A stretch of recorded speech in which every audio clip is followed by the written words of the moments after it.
안녕하세요. 새연의 바지다의 DJ 민영입니다. 오늘도 구독과 좋아요 버튼 꼭 눌러주시고요. 그럼 오늘의 사연 함께 시작해 볼게요. 안녕하세요. 사연에 빠지다 구독자 여러분. 저는 큰며느리이자 가정주부로 살고 있는 40대 초반의 여성이에요. 오늘은 의사 동서만 이뻐라는 제 시어머니를 고발하기 위해 여기 사연에 빠지다에 글을 쓰게 되었습니다. 도대체 어떤 일이 있었는지 여러분들도 끝까지 들어보시고 저에게 응원하는 마음으로 댓글 달아주셨으면 좋겠어요. 그럼 제 이야기를 시작해 볼게요. 혹시 제가 글을 두서없게 쓰더라도 너그럽게 양해해 주셨으면 좋겠습니다. 저는 어렸을 때 대구 옆에 붙어있는 경산이라는 시골에서 자랐습니다. 아버지는 남의 집 소작농사를 지으셨고요. 가족관계는 아버지, 어머니와 3살 위의 오빠, 저 이렇게 4명입니다. 저희 아버지는 제가 태어나고 3달이 채 안 되어 집을 나가고 말았습니다. 동네에 살던 어린 여자와 눈이 맞아 제가 태어나기 전부터 바람을 피우셨다는데요.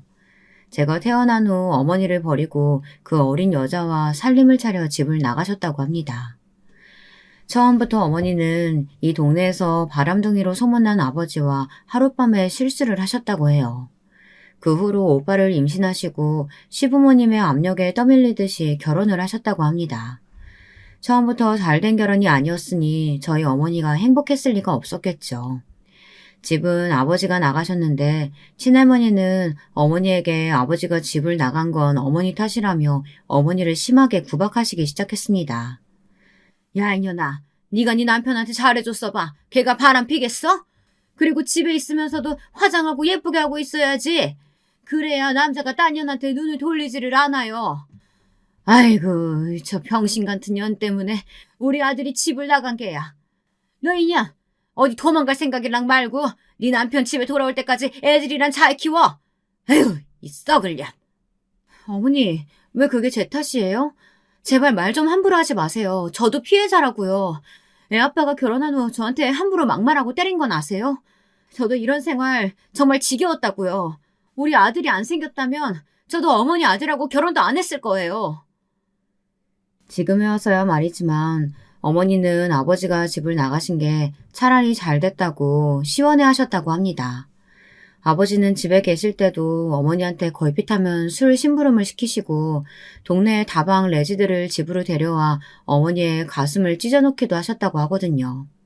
레지들은 아버지가 집으로 부른다고 또 커피 배달을 와 어머니가 차려주시는 술상을 받아가기도 했다더군요. 지금 도덕적으로 보면 저희 아버지는 참 개차반이셨던 것 같습니다. 지금도 어머니는 아버지 얘기만 나오면 손사래를 치며 그 인간에 대한 얘긴 듣기도 싫다고 하시거든요.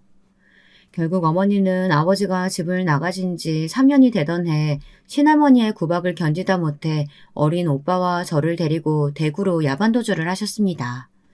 그때 오빠는 6살, 저는 3살이었다고 해요. 저희 친할머니 댁은 우리가 살던 집 옆에 옆집이었습니다. 그래서 어머니는 새벽에 몰래 저희들을 데리고 간단히 짐을 싸 고향을 떠나왔습니다. 그렇게 어머니는 대구 시내에서 달새방을 얻어 저희들을 키우셨죠. 그리고 생활비를 벌기 위해 남의 집에서 파출부 일을 하셨어요. 할 수 있는 것이 집안일밖에 없었던 터라 어머니는 어쩔 수 없으셨다고 해요. 옆집 아줌마한테 사정사정에 애들을 봐달라고 부탁한 다음 어머니는 아침 8시부터 밤 8시까지 큰 부잣집에서 가정부로 일을 하셨습니다. 아유, 나도 자기가 너무 딱하니까 애들 봐주는 거긴 한데 우리 애도 있어. 그러니까 내가 공짜로 봐주긴 좀 그렇고 한 달에 10만 원은 어떻나? 내가 하루에 12달 일해서 받는 돈이 한 달에 80만 원인데 어떻게 10만 원을 줘? 응? 조금만 깎아줘. 제발 부탁이야, 영우 엄마. 옆집 아줌마는 엄마를 가재미처럼 흘겨보며 그럼 단돈 5만 원이라도 달라고 하셨습니다. 어머니는 그렇게 한 달에 5만 원을 주고 우리를 옆집 아줌마 애들과 같이 낮 동안 봐달라고 부탁했어요. 그러나 옆집 아줌마는 저희들에게 잘 대해주기는커녕 집안일도 시키고 밥도 제대로 주지 않았습니다. 게다가 걸핏하면 오빠와 저에게 소리를 지르고 말 안 듣는다고 손찌검까지 하셨어요. 그 나쁜 여자는 교묘하게 저희 엄마가 제대로 알아보지 못할 곳만 골라서 때렸습니다. 배라든지 팔뚝이란지 그런 곳을 말이죠. 우리 남매는 엄마가 가정부로 일하러 가시면 옆집 아줌마 집으로 가는 것이 너무나도 싫었어요. 눈칫밥도 얻어먹기 싫었고 말 안 듣는다고 머리 툭툭 때리고 막말하는 아줌마가 정말이지 꼴도 보기 싫었거든요. 그런데다가 그 아줌마는 자기 아들하고 우리들을 완전히 차별하면서 키웠습니다. 그 집 아들이 보고 싶다는 TV만 틀고 우리들은 그 집 아들이 TV 만화 프로그램 보는 동안 영호의 방을 청소해야 했습니다. 엄마, 나 옆집 아줌마네 안 갈래. 이제 우리 둘이 우리 집에서 지내도 되잖아. 그 아줌마 진짜 싸가지 없단 말이야. 그 집에 5만 원씩이나 줄 필요 없어. 내가 동생 데리고 엄마 올 때까지 집안일 잘하고 있을 테니까 옆집에만 보내지 말아줘. 어? 왜 그러니? 영엄마가 너희들한테 잘해주지 않아? 니들 둘이 밥 굶고 있을까봐 그랬지. 그래, 알았어. 그럼 네가 동생 잘 보고 있어야 한다. 오빠는 7살에 초등학교에 들어가자마자 엄마한테 이렇게 말했습니다. 어머니는 오빠의 의견을 받아들여서 우리 남매는 그 나쁜 옆집 아줌마의 학대에서 벗어날 수 있었어요. 어머니는 우리가 매일 점심, 저녁까지 먹을 밥을 많이 해놓고 일을 하러 나가셨습니다. 저는 학교 수업이 끝나면 오빠네 교실 앞에 가서 오빠 수업이 끝나기만을 기다려 같이 집으로 왔습니다. 오빠는 밥을 차리고 저는 설거지를 하고 이렇게 집안일도 나눠 하고요. 관원에서 집에 TV가 없었지만 라디오를 들으며 어린 시절을 보냈습니다. 집에 어른이 없었기 때문에 오빠는 저에게 어른 노릇을 하려고 했어요. 가정환경 때문에 오빠는 비교적 일찍 철이 들었거든요. 어릴 적에 아버지가 집을 나가신 것도 있고 집안에 남자는 오빠밖에 없으니 어머니도 은근히 오빠가 커가며 오빠한테 의지를 많이 했던 것 같습니다.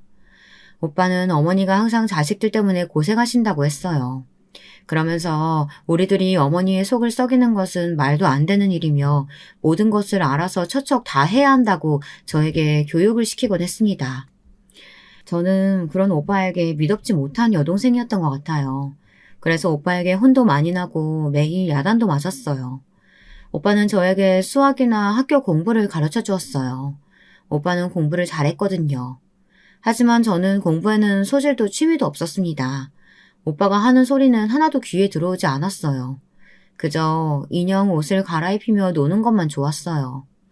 옛날엔 마론 인형이 있었지만 저희 집은 가난해서 그런 비싼 미미나 바비 같은 건 구경도 못했죠. 그래서 저는 달력을 두껍게 만들어 여러 겹 붙인 후 거기다 인형을 그려 종이 인형을 만들어 놀았습니다. 저의 취미는 그림이었습니다. 오빠는 저에게 그래봤자 미대에는 못 간다고 다른 공부를 하든 상고를 가라고 잔소리를 했습니다. 하지만 저는 수학도 숫자도 다 싫었어요. 그저 여자아이를 그리고 옷을 그리는 것이 좋았습니다.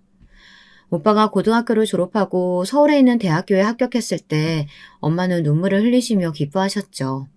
저는 그때 중학생이었는데 반에서 중간 정도의 평범한 성적으로 무난한 학교 생활을 하고 있었습니다. 그래서 어머니는 애당초 저에겐 어떤 기대도 하지 않으셨죠. 그저 고등학교나 잘 들어가고 졸업해서 돈이나 벌라고 하셨습니다. 오빠는 4년 장학금을 타며 대학을 마쳤고 대학을 다니는 동안에도 어머니에게 손을 절대로 벌리지 않았어요. 과외라든가 막노동 등 다른 아르바이트들을 하면서 혼자 힘으로 대학을 다녔거든요.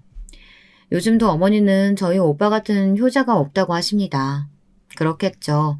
오빠는 집안을 일으킬 기둥이라며 어머니는 오빠를 거의 떠받들어 주셨거든요.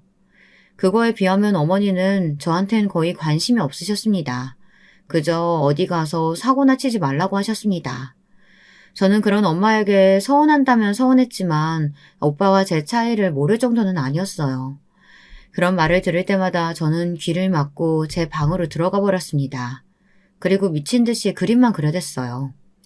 저는 나중에 고등학교를 졸업하고 그림 그리기가 특기가 되어 패션 쪽에 일을 하게 되었습니다. 고등학교만 나왔지만 저희 회사 사장님이 제가 그린 스케치북 옷 그림들을 보시곤 패션에 대한 감각이 있다고 칭찬해 주셨거든요. 저는 생전 처음 칭찬이라는 것을 그 회사 사장님께 받아봤습니다. 그래서 그랬는지 금방 그 사장님에게 의지하게 되었어요. 그리고 사장님은 저희 회사의 말단 직원으로 고용해 주셨습니다. 제 말단 디자이너로서 기차 타고 동대문을 왔다 갔다 하면서 원단도 떼어오고 선배 디자이너님들 그림을 복사하고 본을 뜨고 완성된 옷의 시접을 자르는 등의 허드렛 일을 마다하지 않고 열심히 했습니다. 사장님은 제 일하는 모양새를 많이 눈여겨보시는 것 같았어요. 그러던 어느 날 사장님은 저에게 정식 디자이너로서 패턴을 몇 장 그려오라고 했습니다.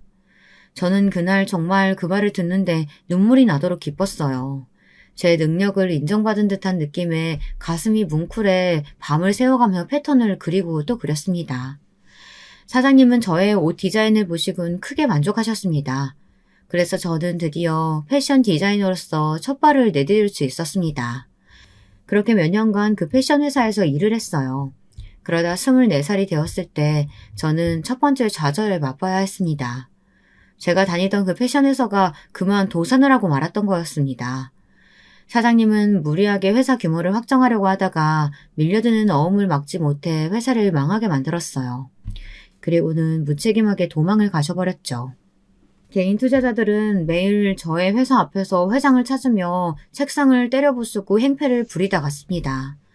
처음엔 사장님이 돌아와서 어떻게든 해결할 거라고 믿고 기다리던 회사 동료들과 선배들 역시 사장님 욕을 하며 회사를 떠나고 말았어요. 저는 끝까지 사장님을 믿었지만 끝내 그 사람은 돌아오지 않았습니다. 저는 하루아침에 몇 달치 월급도 떼이고 직장도 잃어버린 백수가 된 것이었습니다. 실망한 저에게 어머니가 말씀하셨어요. 예, 수진아. 이렇게 된 마당에 그냥 적당한 사람 만나서 시집이나 가는 건 어떠니? 아유, 사실 마침 우리 사모님이 차만 아가씨 없냐고 그러던데 말이야. 사모님 친구분 댁이면 부잣집 아니겠어? 엄마, 저 이제 24시예요. 결혼은 좀 더 이따가 하고 싶어요. 지금은 돈을 더 벌고 싶은데. 예, 넌 그 패션 디자인인가 뭔가 한다고 4년이나 호송세월 보냈잖니. 그러니까 이제라도 좋은 집에 시집가서 편하게 살아, 응? 엄마가 너만 시집 보내면 두 발 뻗고 잠을 잘 수 있을 것 같아. 여러분, 이런 말은 저희 엄마지만 너무 뻔뻔스러운 말 아닌가요? 도대체 부모님을 위해서 자식이 하고 싶지 않은 결혼을 해야 한다는 게 말이 된다고 생각하시나요? 하지만 저희 엄마는 고집을 꺾지 않으셨어요.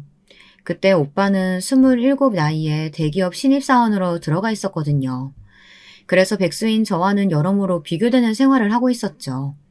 장래가 촉망되는 유능한 신입사원, 그것도 서울에서 내노라 하는 기업의 본사 근무자였으니까요. 알고 봤더니 어머니는 저를 시집 보냄으로써 어머니가 벌고 있는 돈은 전부 오빠 밑으로 보내려고 하셨던 속내가 있으셨더라고요. 그 당시엔 몰랐지만 나중에 그 사실을 알고 저는 어머니가 너무나도 원망스러웠어요. 여자라고 대학도 안 보내주더니 이젠 하기 싫은 결혼까지 강요해가며 저를 마치 짐짝 치우듯이 치워버리려고 하셨다는 것을 알게 되니 집구석에 하나도 정이 들지 않았어요. 정말 친엄마가 맞나 싶은 게 어머니에 대한 좋은 생각도 나지 않았고요. 저는 그렇게 억지로 남편을 만나 결혼을 하게 되었습니다. 남편은 제가 사회에 나와 중매로 만난 첫 남자였습니다. 그쪽 역시 어머니가 하도 성화를 해대서 내키지 않았지만 선을 보러 나온 거라고 말하더군요. 당신도 어머니가 억지로 결혼하라고 많이 압박을 하시는 모양인데 저도 그렇거든요. 그렇다면 그냥 우리 둘이 결혼을 하는 건 어떤가요? 그래야 이 지긋지긋한 어머니들 잔소리에서 벗어나기도 할 거고. 그런데 그쪽은 나이도 많지 않은데 왜 어머니가 손을 보라고 하십니까? 글쎄요. 저도 우리 엄마한테 왜 저를 이렇게 못살게 구는지 물어보고 싶을 정도예요. 좋아요. 저도 이 결혼으로 지긋지긋한 엄마 잔소리를 더 이상 듣지 않게 된다면 당신이랑 결혼해도 좋다고 생각해요. 어차피 더 이상 손도 보고 싶지 않고요. 그럼 결혼해요. 남편이 저를 데리고 시댁에 가서 결혼하겠다고 인사를 드리던 날이었습니다. 저희 시어머니는 정말 얘가 좋으냐면서 저를 옆눈으로 흘겨보셨어요. 아들이 선을 본다고 했지만 정말 첫 번째로 선본 여자와 정말 결혼할 거라는 생각은 전혀 안 하셨나 보더라고요. 그래서 본의 아니게 남편은 시어머니에게 엿을 먹이게 된 거나 마찬가지고요. 제가 남편 뜻이 궁금해 나중에 물어봤거든요. 왜 처음부터 선본 저와 결혼할 생각을 품었냐고요. 그랬더니 남편은 시어머니가 너무 얄미워서 나를 선택한 것도 있다고 하더군요. 처음 봤을 때 저도 심드렁한 표정이었고 자기랑 같은 이유로 손자리에 나왔다고 하니 동질감이 느껴졌다나 뭐라나. 이런 말을 듣고 나니 남편이 더 좋아졌어요. 마음이 통하는 구석이 있는 것 같아서요. 그 후부터 남편은 저의 첫 번째 이해자가 되었습니다.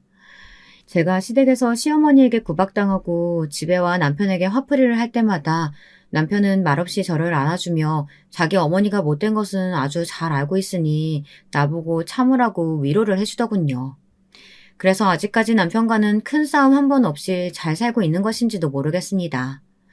그런데 문제는 별난 성격을 가지신 제 시어머니였어요. 저희 친정엄마도 오빠와 저를 티나게 차별하신 나쁜 부모였지만 시어머니는 더 그러시더군요. 저희 시부모님은 아들 삼형제를 두셨는데요.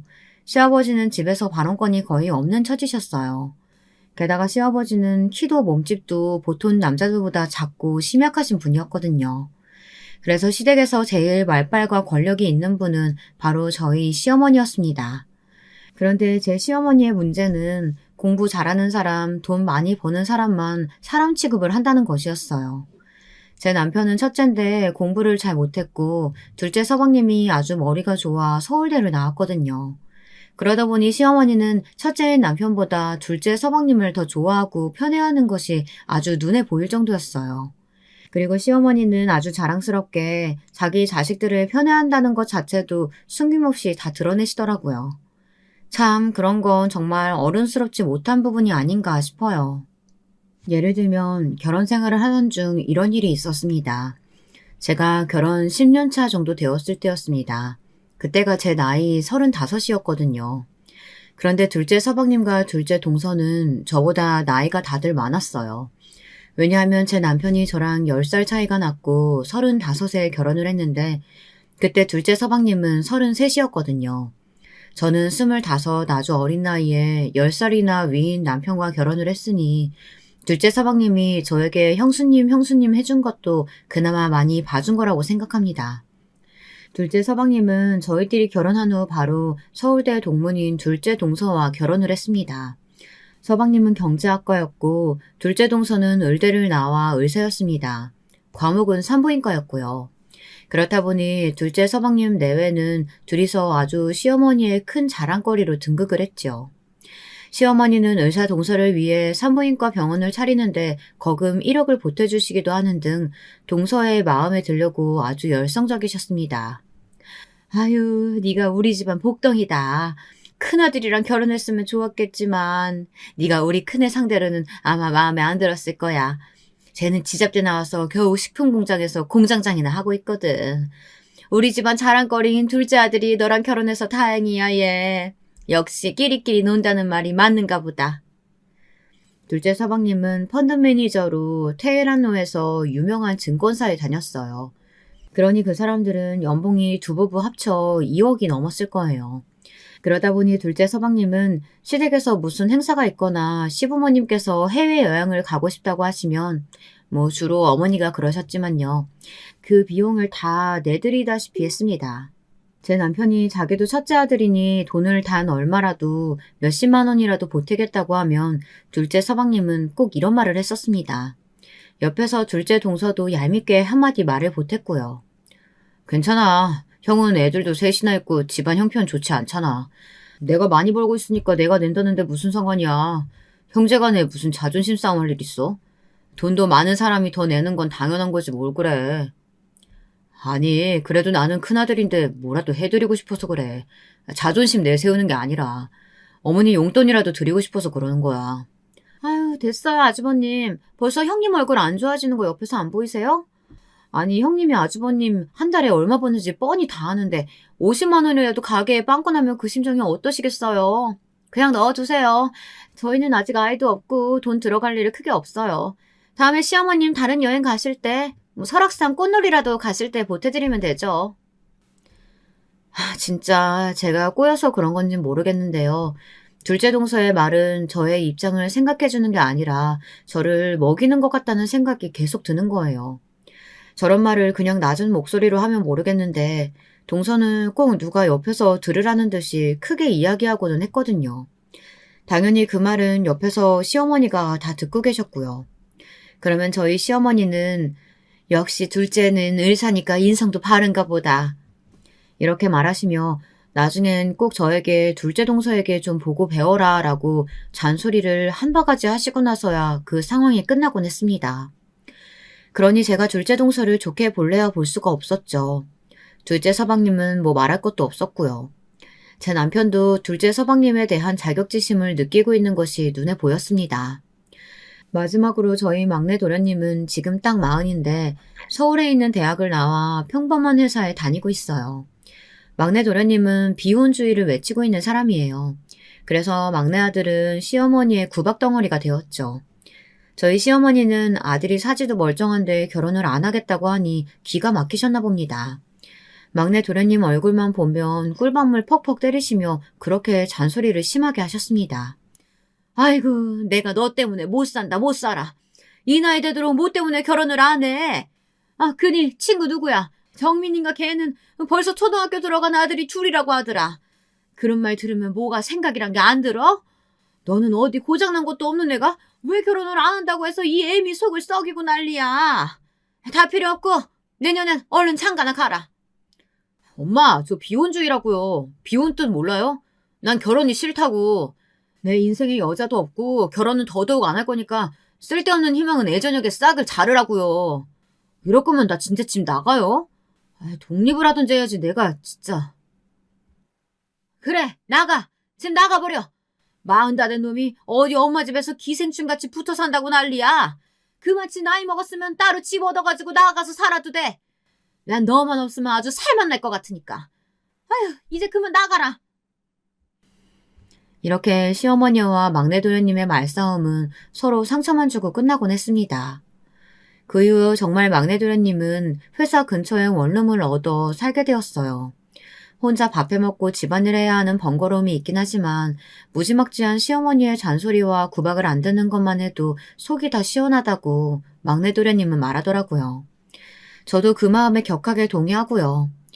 우리 시댁에서 막내 도련님과 저만 시어머니의 마음에 안 드는 인간이었으니까요. 막내 도련님이 그렇게 어머니와 연을 끊다시피 집을 나가자 시어머니의 잔소리 폭탄은 고스란히 제가 맞아야 했습니다. 제 시어머니는 아주 작은 꽃들이라도 있으면 정말 집요할 정도로 저에게 막말을 하시는 분이었습니다. 저는 되도록 시어머니와 마주치지 않는 상황을 선택했는데요. 그러면 저희 시어머니는 저에게 전화까지 해서 본인이 하고 싶으신 말만 하고 황당하게 끊어버리는 수법을 자주 썼습니다. 저는 할 수만 있다면 시어머니와 인연을 끊어버리고 싶었지만 제가 그 시댁에서 큰며느리라는 위치에 있으니 그럴 수도 없었어요. 제가 없으면 시어머니는 제사 준비도 안 하시고 꼭 제가 오기만 기다리고 있다 제가 오자마자 이것저것 시키시기만 하는 분이었으니까요. 그런데 더 어이가 없는 건 뭔지 여러분들 아시겠나요? 그건 제사 지내는 날에 의사인 둘째 동사가 오면 시어머니가 반색을 하며 이렇게 말씀하시는 거였어요. 아이고, 우리 둘째 왔구나? 예, 너는 전혀 일할 필요 없어. 얼마나 병원에서 힘들게 일했는데 시댁에 와가지고 일까지 하려고 그러니?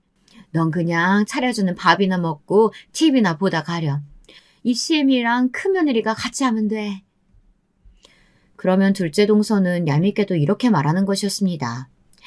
어머, 아니에요, 어머님. 저도 며느리고 제가 나이는 더 많지만 형님을 형님 대우해주려면 저도 일을 해야죠. 안 그러면 나중에 집에 가서 형님이 얼마나 제 뒷담화를 하시겠어요. 안 그래요, 형님? 아니야. 내가 왜 동서 뒷담화를 해. 그건 오해야. 내가 혼자 할 수 있으니까 동서는 어머님이랑 소파에 앉아서 TV나 봐. 어머님 말 맞다나 내가 큰며느리니까 내가 해야지. 그 당시 저는 착한 며느리 컴플렉스 같은 것에 걸려 있었는지도 모르겠습니다.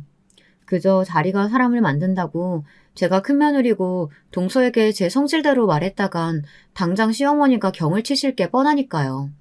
안 그래도 제가 뭔가 실수하기만을 바라고 계시는 시어머니인데요. 그 실수를 두고두고 씹을거리로 만드시는 시어머니에게 저는 더 이상 시달리고 싶지 않았어요. 그래서 이를 악물고 저에게 주어진 일들을 묵묵히 해내는지도 모르겠어요. 하지만 정말 사소한 일에서 제 인내심은 한계가 오고 말았습니다. 그 사건은 하필이면 추석 명절에 일어난 일이었습니다. 저희 시댁에는 추석에 차례를 지낼 때 돌아가신 할아버지께서 대게를 좋아하셔서 그런지 그것도 같이 제사상에 올리곤 했습니다. 대게를 마트에서 삶아와서 깨끗하게 먹기 편하게 다듬는 일은 당연히 모두 제가 했죠. 동서는 한번 시어머니께서 자기 편을 들어준 다음부터는 당연하다는 듯이 시댁 제사 때 늦게 와 가만히 앉아만 있었거든요. 그날도 제 남편과 함께 이마트에 가서 대게를 사왔습니다. 남편은 제삿날만 되면 저한테 미안했어요. 하지만 저는 남편에게 괜찮다고 말했습니다. 어차피 남편이랑 헤어지지 않을 바엔 명절이랑 1년에 2번 있는 남편의 할아버지 할머님 제사에만 참으면 되었으니까 말이죠. 못된 사람은 시어머니지 남편은 아니었거든요. 남편은 한없이 저에게 너그럽고 잘해주는 사랑하는 남편이었으니까요. 마트에서 장을 본 후 시댁으로 돌아오자 마침 동서가 와 있더라고요. 동서는 저를 보자마자 얼굴이 활짝 피면서 말했습니다. 어머 형님, 그거 대게죠? 저 그거 너무 좋아하는데. 얼른 먹고 싶다. 형님, 제사상에 올릴 것만 남기고 그냥 저 다 주시면 안 돼요? 제가 대게는 한 마리도 넘게 혼자 먹을 수 있거든요. 오늘 일찍 오고 싶더라니. 오길 잘했네. 야, 그래. 그 대게 제사상에 올릴 거 한 접시만 남기고 다 얘 줘라. 얘가 오늘 제왕절개 수술을 8건이나 했다지 뭐니. 그러느라고 저녁도 못 먹은 모양이야. 이 시애미가 그 정도는 해줘야지. 얼른 손질해가지고 쟁반에 받쳐서 갖고 와. 그런데 그날은 저도 제사 준비하느라 점심도 못 먹은 상태였습니다. 저는 아침부터 시댁에 불려와서 종처럼 일만 했는데 동서라는 년은 시어머니랑 수다 떨며 하하호호 웃다 지금 오는 저한테 대게를 손질해달라고 아무렇지 않게 명령하는 것을 들으니 정말 배알이 꼴리더라고요. 저는 삶은 대게를 큰 쟁반에 늘어놓고 껍질을 까고 있다가 그 달큰한 냄새에 홀리듯이 커다란 집게 다리 하나를 들고 먹고 있었습니다. 그런데 허겁지겁 대게를 먹던 저의 뒤통수가 번쩍 불이 나듯 아픔이 느껴지는 것이었어요. 저는 화가 나서 뒤를 돌아보았습니다. 도대체 누구야? 누구기는? 너 도대체 뭐하는 년이냐?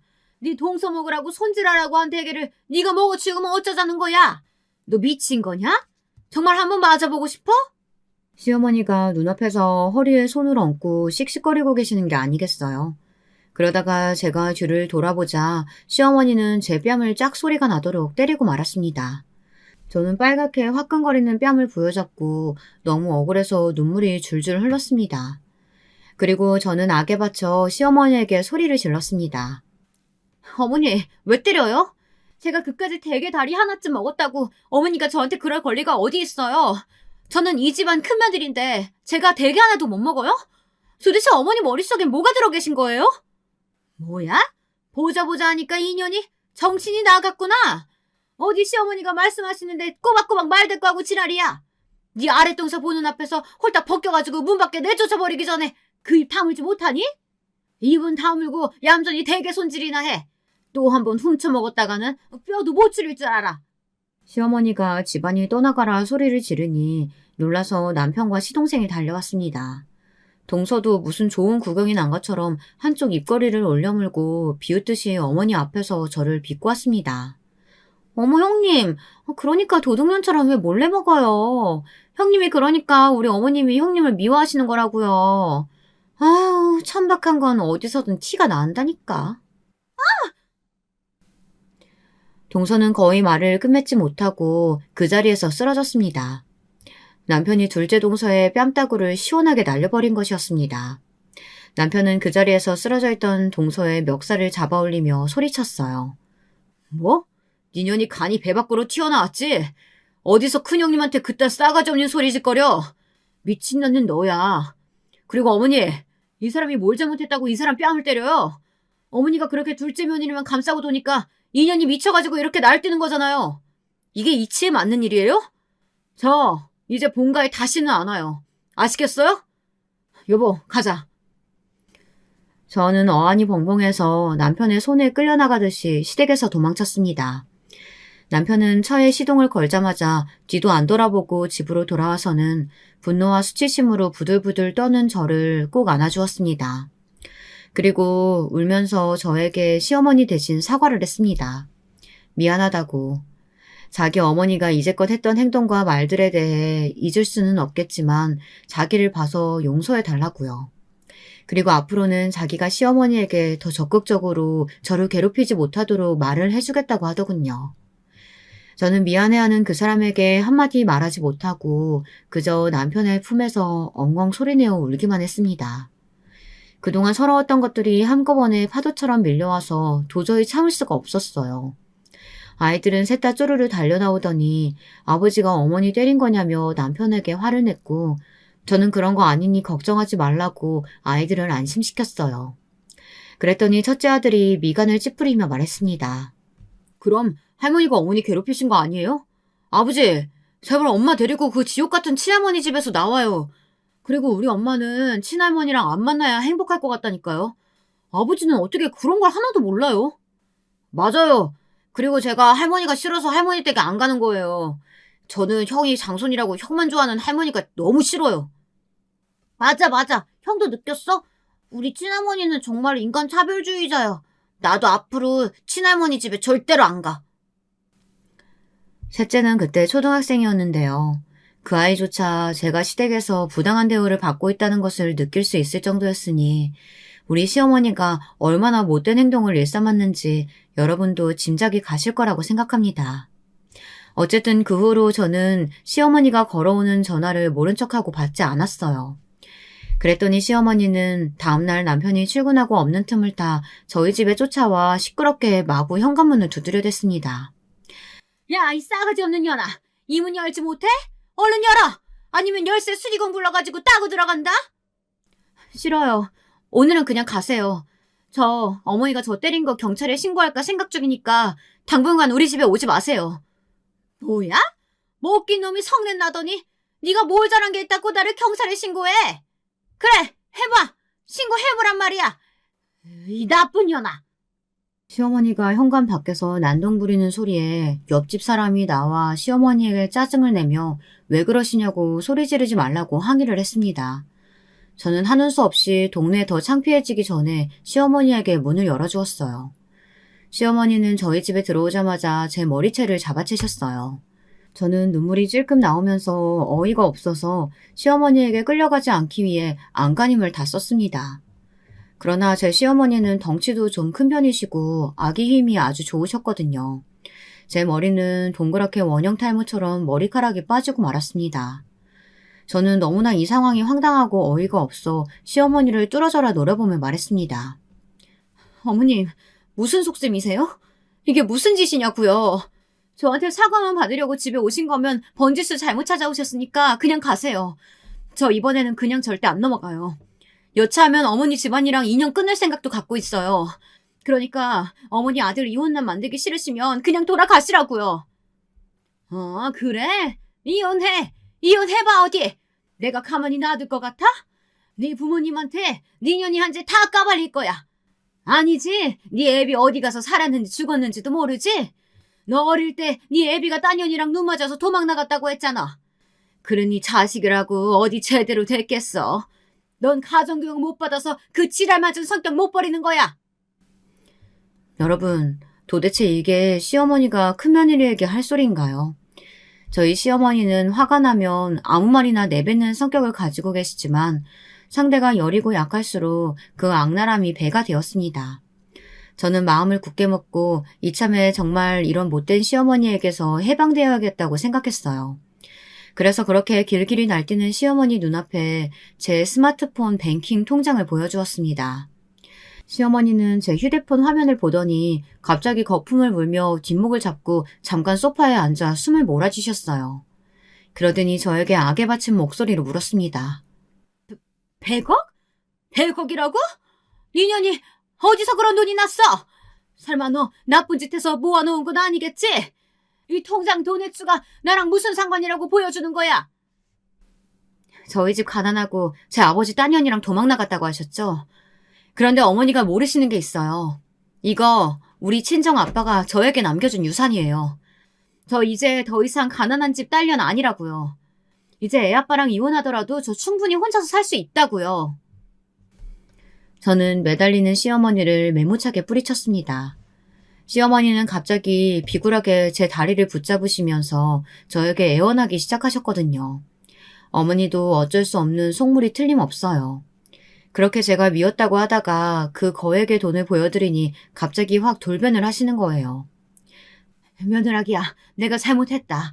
제발 우리 아들이랑 헤어진다는 말이랑은 하지 마. 어? 내가 네 아버지가 그렇게 많은 유산 남길 줄 어떻게 알았겠어. 알았으면 너한테 그런 모진말 같은 거 안 했을 거야. 그러니까 한 번만 이 시애미 용서해 주렴. 어? 알았지? 내 아들한테 내가 왔었다는 소리 하지 마. 그럼 그 녀석 정말 이 애미랑 인연 끊을 거다. 시어머니는 아들에게 버림을 받는 것만은 싫었는지 눈물을 철철 흘리면서 저에게 용서해달라고 비셨습니다. 하지만 저는 어머니를 용서하고 싶지 않았어요. 그냥 앞으로 평생 시어머니란 사람의 면상도 꼴보기가 싫었거든요. 그래서 저는 남편에게 전화해 아무것도 묻지 말고 집으로 당장 오라고 불렀습니다. 그랬더니 어머니는 어깨를 부들부들 떨면서 무서워하기 시작하였습니다. 며느라, 미안하다니까? 우리 아들을 집으로 부르면 어떡하니, 어? 제발 나 집에 갈 테니까 너희들끼리 얘기하든 이혼을 하든 뭘 하든지 해라. 안 돼요. 어머니도 계셔야죠. 제 남편이 누구를 선택하는지 똑똑히 근원으로 보셔야죠. 그래야 어머니도 현실을 똑바로 직시할 수 있을 테니까요. 애비가 올 때까지 어머니도 집에 못 가실 테니까 그래 아세요. 남편은 무슨 일이 났는 줄 알고 헐레벌떡 집으로 달려왔어요.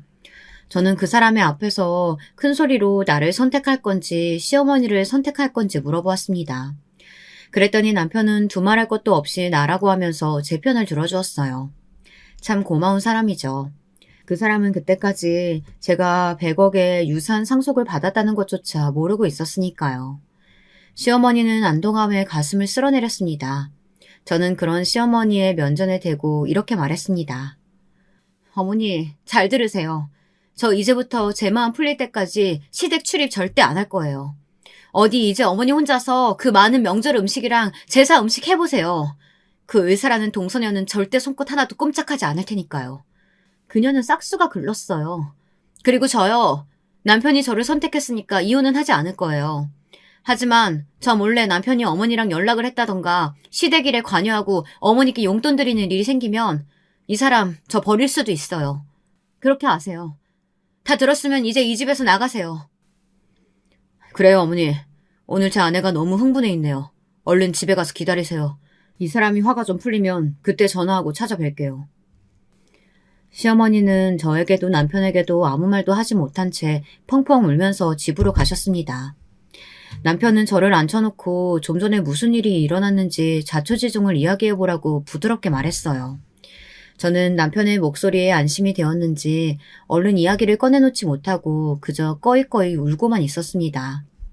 그러다가 좀 진정이 되자 저는 남편에게 놀라운 이야기를 하기 시작했습니다. 그 이야기는 추석 전달 여름에 일어난 일이었어요. 갑자기 저희 친정엄마가 저에게 전화를 걸어왔어요. 아버지를 찾았다고 말이에요. 그런데 고생고생해서 찾아낸 아버지는 싸늘한 주검이 되어 계셨어요. 외력으로 돌아가신 건 절대 아니고 암으로 돌아가셨다고 하더라고요. 췌장암이랬나? 아마 그랬을 거예요. 아버지의 장례식장에서 만난 아버지의 후처는 이 동네에서 같이 도망나간 어린 여자가 아니었습니다. 아버지는 그 여자와 헤어진 후 또 새 장가를 드신 것이었어요. 그 여자는 60대 초반이나 되었을까요? 곱게 늙어서는 팔과 손가락에 다이아 반지며 팔찌를 주렁주렁 달고 있었습니다. 남편이 죽은 미망인이라고 하기엔 지나치게 화려한 차림이었죠. 그 여자는 저와 어머니를 보고서는 입을 삐죽거리며 여기는 왜 왔느냐고 물었습니다. 저는 어머니를 대신해서 그 여자에게 싸울 것처럼 무섭게 말했어요. 당신이 우리 아버지 뺏어가서 같이 살았으면 최소한 100년회로 하기라도 해야지. 왜 벌써 돌아가시게 만들어? 우리 아버지 이제 70 조금 넘은 나이야. 그런데 이렇게 죽게 만들고 뭐? 잘난 척하지 마. 우리 그이 딸인가 보지? 행색을 보아하니 어렵게 살고 있나 봐. 우리 남편이 평생 너랑 아들 이야기만 했어. 나한테는 자식도 없고 우리 남편이 너한테 정도는 유산을 남겨뒀으니까 이거 가지고 가서 변호사나 만나봐. 그리고 부조금 따윈 필요 없으니까 다시는 찾아오지 말았으면 좋겠어. 아버지의 후처는 이렇게 말하면서 저에게 던지듯이 아버지 고문 변호사의 명함을 내밀었습니다. 저는 아무 말 없이 의아함에 그 명함을 받아 울고 있던 어머니를 부축해 장례식장을 나왔어요. 사실 저는 아버지의 장례식장에 부조를 하고 싶지도 않았어요. 그저 우리를 버린 못된 그 인간이 어떻게 죽었는지 그게 궁금해서 간 것일 뿐이었습니다. 그러나 아버지는 집을 나가 성공을 했는지 돈 꽤나 있어 보이는 조문객들이 끊이질 않았습니다. 그걸 보면서 저는 더욱 억울한 마음이 들었어요. 집을 나가서 정신을 차릴 거면 집에서 우리 가족들을 잘 보살펴 주었다면 얼마나 좋았을까요? 어쨌든 저는 장례식이 끝난 며칠 후 그 후처가 가르쳐준 변호사 사무실을 혼자 찾아갔어요. 아버지는 고문 변호사까지 따로 줄 정도로 돈을 많이 벌었나 봐요. 그 사람은 제가 이름을 댔더니 흰 봉투 서류를 몇 개 내놓고 나서 말을 이었습니다. 회장님이 따님과 아드님 이야기를 많이 했습니다. 회장님은 돌아가시기 전까지 자식들의 얼굴 보기를 희망하셨지만 지금 사모님이 절대 찾지 못하게 하셨죠. 저도 사모님의 압력에 어쩔 수 없이 자녀분들 찾기를 포기해야만 했습니다. 죄송합니다. 그러나 변호사의 말 따윈 제 귀에 들어오지 않았어요. 저는 아버지가 제게 남겼다는 서류를 읽어보았습니다. 거기에는 아주 충격적인 내용들이 적혀 있었어요. 아버지는 몇백억의 재산을 가진 부자였고 아버지의 현 배우자가 그 돈의 반을 가져가도 따로 저에게 100억의 유산을 상속한다는 내용이었죠. 저희 오빠도 따로 100억이 든 통장을 받았고요. 그 통장을 받아들고 집으로 돌아간 날 저는 친정엄마와 오빠와 함께 눈물을 흘리며 기뻐했습니다. 돌아가신 분이야 안 된 일이지만 우리 가족들은 이제껏 당해왔던 돈 없는 서러움에서 이제는 벗어날 수 있게 되었다는 기쁨과 안도감에 벅찬 감정을 억누를 수 없었어요. 저는 그날 오빠와 친정엄마와 함께 술을 엄청 마셨습니다. 아버지의 유언장에는 이런 내용이 적혀 있었습니다. 사랑하는 내 아들, 딸아, 내가 너희들을 버리고 나가 정말 미안하구나. 내 이 돈으로 너희를 버린 보상이 될지는 모르겠다. 하지만 이제 이 못난 애비를 용서해줬으면 좋겠다. 사실 이 애비는 살 날이 얼마 남지 않았어. 나는 고향을 떠나와서 그 여자와 오래 살지 못했다. 그리고 자포자기하는 심정으로 원양어선을 탔단다. 그러다 그 어선에서 금덩이가 든 괴짝 상자를 낚게 되었지. 그 금덩이가 든 상자를 차지하려고 선원들은 서로 죽고 죽였단다. 아버지는 선실에 몸을 숨기고 끝까지 살아남았어. 그리고 괴짝을 들고 한국으로 돌아왔지. 아버지는 이 괴짝에 든 금덩이를 종잣돈 삼아 사업을 벌였고 부동산을 사들였어. 그래서 돈 버는 일이 쉬웠다. 나는 곧 죽는다. 하지만 사죄하는 마음으로 이 재산을 내 전 아내와 자식 둘에게 남긴다. 물론 이 재산의 반은 내 후처가 갖고 가겠지. 그러나 내 욕심 많고 못된 후처가 이 재산을 몽땅 차지하지 않도록 나는 안전장치를 마련해 두었다. 저는 아버지가 남긴 그 유언장과 유산이 든 통장을 가지고 애들이 기다리는 집으로 돌아왔어요. 저는 이 벼락 같은 행운을 남편에게 이야기해야 할지 며칠간 머리가 아프도록 고민했습니다. 그러다 시어머니가 찾아왔고 이사달이 나고 말았던 거죠. 저는 남편이 시어머니가 아니라 저를 선택한 것을 보고 나서 남편에 대한 믿음이 더 굳건해졌습니다. 그래서 아버지의 유산에 대한 모든 스토리를 남편에게 이야기해 주었어요. 남편은 눈물을 흘리며 기뻐했어요. 저희 가족들은 서울로 한강이 보이는 아파트로 이사를 했습니다. 결국 저는 지긋지긋한 시댁의 동서년과 시어머니를 보지 않고 살고 있습니다. 지금까지 남편과 제 아이들과 우리 5 식구만 오순도순 살아오고 있어요. 홧김에 시어머니 때문에 남편과 생이별을 할 뻔하기도 했지만 다행히 제 남편은 자기 어머니가 잘못된 행동을 했음을 이해했고 저의 편에 서서 모든 상황을 정리해 주었어요. 가정의 평화는 아내의 행복에 있다는 걸 남편은 너무나 잘 알고 있었거든요. 나도 우리 어머니가 별난 사람인 줄 아니까 당신이 어머니에게 마음이 풀리면 그때 어머니께 전화해봐. 나는 아무 말도 하지 않을게. 그리고 당신 이제 시댁 행사 같은 거 참석하지 않아도 돼. 나도 내 동생 놈의 마누라한테 저번 명절 이후 완전 정 떨어졌고 꼴도 보기 싫으니까.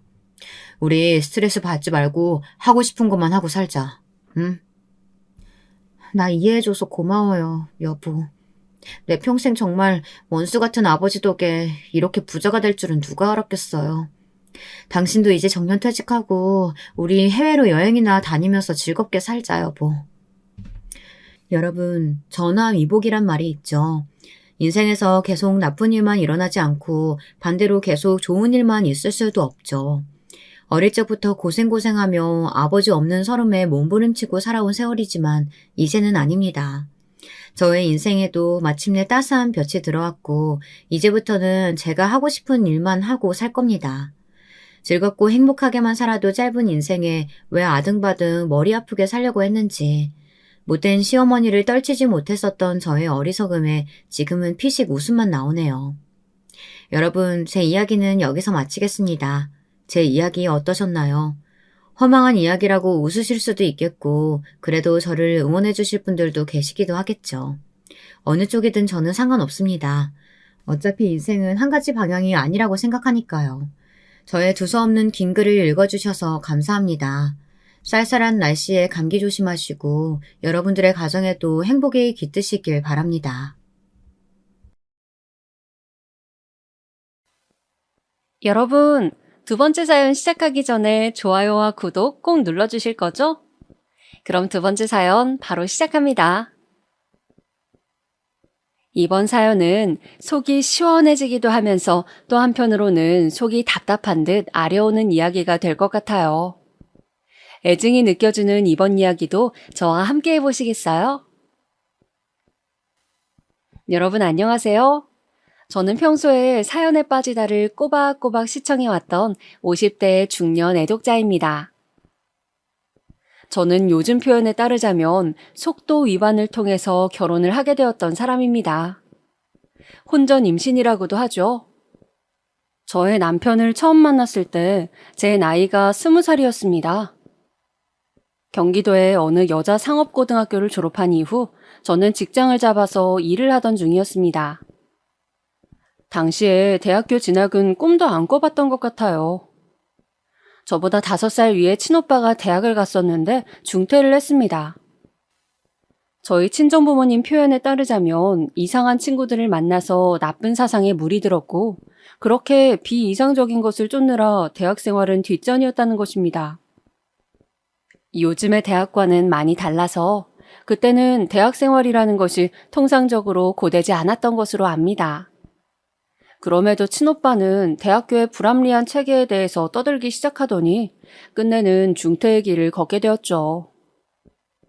저는 그때 19, 고등학교 3학년이었습니다. 그리고 친오빠는 대학교 중퇴 직후에 웬 여자를 저희 집에 데리고 와서 결혼할 상대라고 소개를 하였습니다. 기껏 보내놓은 대학을 내팽개치고 웬 시시껄렁한 것들하고만 어울려 다니더니 이제는 근본도 알 수 없는 여자를 달고 와서 결혼을 하겠다고 해? 네가 지금 제정신이야? 그 앞에서 친정아빠는 노발대발을 하셨었죠. 그 모습이 아직도 어제 일처럼 생생하네요. 빗대 세워가시면서 친오빠에게 화를 내시던 모습. 평생의 그때가 저는 처음 보는 것이었거든요. 아들과 딸을 심하게 차별하셨던 분이셨기에 저는 살면서 늘 친정아빠의 눈치를 보느라 집에서 주눅 들어 있어야만 했습니다.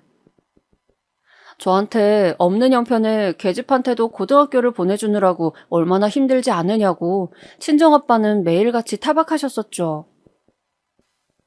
식사하시다가도 갑자기 수틀리면 드시던 수저로 저의 머리를 세게 내려치기도 하셨던 분이셨어요. 이딴 쓸모없는 머리통은 왜 달려있는 거냐면서 말입니다. 이럴 거면 그냥 고등학교를 보내주지 마시지. 그런 소리 들어가면서 학교 다니는 게 저는 더 힘이 들어요. 그리고 시대가 이렇게 격동하고 있는데 여자애들도 전부 다 고등학교에 다니고 있는데 나만 그럼 못 다닐 수도 있었다는 건가요? 이런 집구석 나는 성인만 되면 떠나렵니다. 그렇기에 저는 속으로 울분을 삼키며 늘 이를 갈고 있었더랍니다. 늘 장남, 아들 타령만 하셨던 분이셨는데 바로 그 친오빠가 오만 사고란 사고는 다치니까 결국 친정아빠도 격하게 분노하셨던 것이죠. 그래서 저는 친오빠에게 소리를 지르는 친정아빠의 모습이 또 그런 친정아빠에게 말대꾸를 하며 잘한 것 하나 없는데 고개 빳빳이 들고 대드는 친오빠의 모습이 그 순간 우습고도 고소하였습니다. 제가 그런 심보를 속에 품고 있었기에 일이 잘못 틀어졌던 걸까요? 친오빠는 결국 자기보다 2살 많았던 그 여자에게 단단히 홀린 것을 벗어나지 못하였고 저희 가족을 버린 채 떠나버렸습니다. 아예 연락도 두절되었어요. 저희 가족은 그 여자에 대한 정보를 알지 못했기에 발만 동동 구르게 되었죠. 바로 그 충격 때문이었는지 친정아빠는 얼마 후 쓰러지셨습니다. 당시에는 정확한 내용을 알지 못하였지만 지금 와서 생각해보면 친정아빠는 뇌졸중으로 쓰러진 것이었고 그 때문에 후처가 잘못되어서 돌아가시기까지 한 것이었습니다. 친정아빠가 돌아가셨을 때 저는 고작 20살이었죠. 집에 남겨진 것은 친정엄마와 저 둘뿐이었습니다. 친정부모님은 일찍이 사이가 별로 좋지 못하셨어요. 친정아빠의 성격이 워낙 거칠고 제멋대로였고 친정엄마는 제가 9살 때 부상을 당하셔서 그 후유증으로 계속 고생을 하셨습니다. 고관절을 잘못 다치셨었는데 그 당시에 적절한 치료를 받지 못한 게 커다랗게 불어난 눈덩이처럼 후유증을 불러왔던 것이에요. 그래서 걸음걸이가 영 이상하였고 통증 때문에 늘 인상을 쓰시느라 얼굴의 표정은 구겨진 상태였습니다. 제가 중학교 때쯤부터는 얼굴에 그늘, 우울함이 자리하기 시작하였고요. 그러셨던 친정엄마는 친정아빠가 돌아가신 직후부터 심한 감정의 기복을 겪기 시작하셨습니다. 저만 보면 자꾸 저를 앞에 앉혀놓고 지난 인생의 모든 이야기를 하려고 드셨어요. 외갓집이 기구한 사연을 지닌 집안이라서 친정엄마의 인생에는 상당한 굴곡이 있었거든요. 저는 이미 익히 들어서 다 알고 있는 이야기였음에도 반복해서 들어드리려니까 미칠 노릇이었어요. 바로 제가 이러한 상태일 때 만났던 사람이 남편이었던 것입니다. 여름이 저물어가던 시기였어요. 사람을 지치고 괴롭게 만들었던 기나긴 폭염이 꺾이고 가을에 선선한 바람이 불어오던 시기에 꼭 그만큼의 존재로 제 일상에 들어온 남자였습니다. 이 사람이 가자는 대로 이끌려가면 나의 인생은 다른 모양으로 펼쳐지지 않을까? 음울한 과거의 순간들을 모두 저버릴 수 있을 것만 같아. 저는 그런 생각에 사로잡히고 말았습니다. 남편은 저보다 6살 위로 당시에 26이었죠. 저에게 먼저 다가온 남편을 저는 뿌리치지 못했고 그렇게 연애를 시작하게 되었습니다. 그리고 그 해의 연말에 저는 임신 사실을 알게 되었죠. 12월의 끝자락이었습니다. 임신 사실을 눈치채자마자 당혹스럽고 눈앞이 깜깜해지더라고요. 너무 갑작스러웠으니까요. 관련 지식도 전무했고 사회 경험, 노련함 이런 것 하나 아무것도 갖추지 못했던 저였습니다. 기댈 곳이라곤 친정엄마뿐이었죠. 저기 엄마 있잖아요. 혹시 내가 일찍 결혼이라도 한다 그러면 엄마는 괜찮을 것 같아요?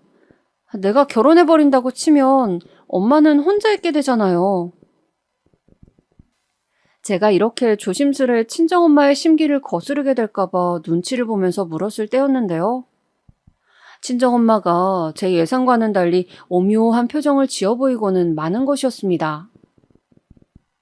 네 나이가 몇인데 벌써 그런 얘기를 해? 그런데 한다면 하는 거지. 나도 언제까지 계속 혼자 있지는 않을 테니. 그렇게 중얼거리시는 반응에서 필시 친정엄마에게 만나는 상대가 있을 것이란 직감을 하였습니다. 그렇지 않고서야 예사로 저런 발언을 하실 분이 절대 결단코 아니었거든요. 친정엄마를 예의주시한 결과 동네의 슈퍼 아저씨와 아주 긴밀한 사이라는 것을 알 수 있었습니다. 그 아저씨는 아내가 바람나서 가출한 이후에 줄곧 혼자셨거든요. 너무 짧게 만난 사람인데다가 아직 아이를 낳고 결혼을 할 정도의 마음인지도 확신이 없어서 고민이었는데 엄마가 저렇게 지내게 되셨단 것을 아니까 뭐라고 할까? 나도 그냥 내 길을 무심히 걸어버려야겠다는 생각이 드네. 그런 충동에 사로잡힌 저는 남편과 같이 새해를 맞이하면서 임신 사실을 고백하였습니다. 그리고 남편은 그 사실을 알자마자 저에게 결혼하자고 말을 하였어요. 제가 100% 확신을 하지 못한 상태인 것을 눈치채고는 아주 적극적으로 저에게 설득을 하기 시작했습니다. 그렇다고 네가 뱃속의 생명을 저버릴 수 있는 그런 냉정한 사람은 아니잖아. 그렇지? 나랑 결혼해서 낳는 것 말고 네가 가진 선택지가 있을 것 같아? 아니야. 그러니까 현실적으로 판단해. 우리가 낳아서 잘 키우면 돼. 너랑 내가 함께라면 우리는 분명 해낼 수 있을 거야. 나 믿고 따라와 주라. 저의 손을 꼭 붙잡고 구구절절 떠드는 남편을 향해 제가 고개를 끄덕였던 순간에 모든 것이 결정 나버렸습니다. 저는 그 다음에 바로 시부모님을 찾아뵙고 그때 처음 인사를 드리면서 결혼 허락을 받았습니다. 남편의 집안은 부유함과는 거리가 멀었습니다. 하지만 쪼들리면서 사느라 힘겹게 입을 뻐끔거리며 숨을 쉬어야 했던 친정의 집안과 비교를 하자면 훨씬 나은 편에 속하였습니다. 작게 살림 차려서 같이 살기 시작할 때부터 저는 남편의 진면목을 알 수 있었답니다. 짧은 연애 기간과 짧은 안목으로는 남편의 진짜 성격이나 성정 같은 것을 제가 파악할 수 없었던 거예요. 꽃다운 나이 21살이었고 저는 예기치 못한 임신과 결혼을 겪으며 점점 불러오는 배 때문에 너무너무 힘들고도 우울하였습니다. 바깥 풍경만 봐도 나는 이렇게 있는데 다른 사람들은 모두 자유롭고 즐겁게 사는구나 이 생각이 들어서 미칠 것 같았어요. 배가 불러오면서 원래 다니고 있던 직장도 그만둬야 했고요. 입덧과 사투를 벌여가며 저는 집안에서 남편만 오매불만 기다렸습니다. 저는 남편이 자기 사회생활보다는 그래도 임신한 어린 나이의 아내를 더 위할 줄로만 여겼어요. 당연히 그렇게 생각했건만 아니더라고요. 오빠, 또 술 마시고 들어온 거야? 이번 주 내내 하루도 빠짐없이 술 마시고 온 거 알아? 어쩜 사람이 이래. 말로만 안 마시겠다 해놓고 안 지키면 그게 사람 우롱하는 거 아니면 뭐야? 내가 바깥 생활 좀 하다 보면 술도 마시고, 집에 오는 게 늦어지고 그런 거지. 너는 종일 집에만 있는 애가 뭐가 그렇게 맨날 불만이 많아서 나한테 화풀이야. 심심해서 뇌가 어떻게 됐냐? 결혼 직후부터 출산일까지 저희 두 사람은 대부분의 날을 싸웠습니다. 이건 과장을 보태지 않은 사실이에요. 가장 행복하고 깨를 볶으면서 지냈어야 할 신혼 초기에 저희는 그렇게나 자주 싸웠는데 모든 원인은 다 술 때문이었습니다. 남편은 언제나 그 술, 그리고 술자리를 저보다 더 우선순위에 두었어요. 자기 입으로는 절대 아니라고 하는데 행동으로는 이미 그렇게 보였던 걸 어쩌나요? 연애 기간 동안에는 알지 못한 면모였어요.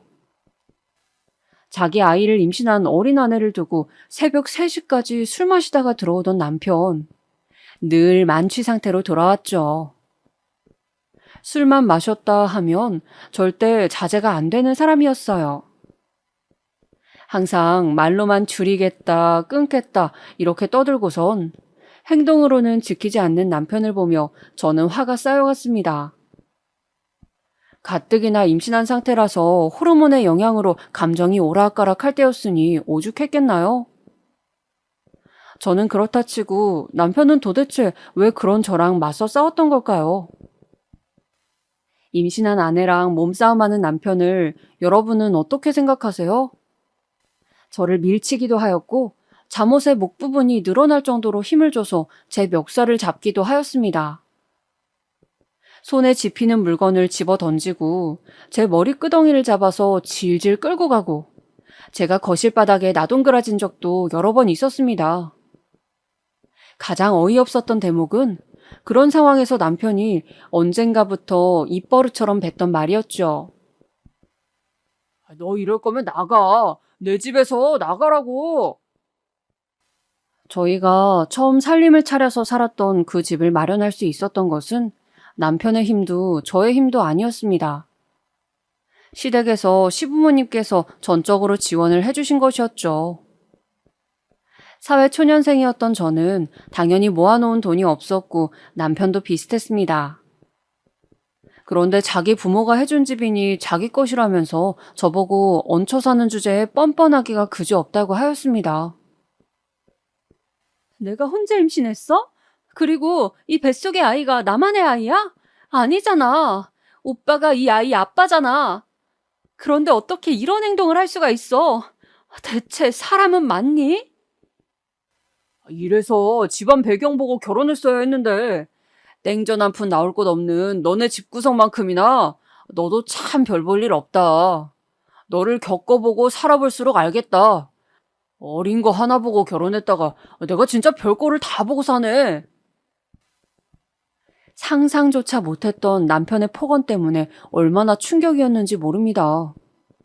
특히 그런 폭언을 처음 들었던 날은 너무 정신적인 충격이 커서 물 한 모금을 못 마셨어요.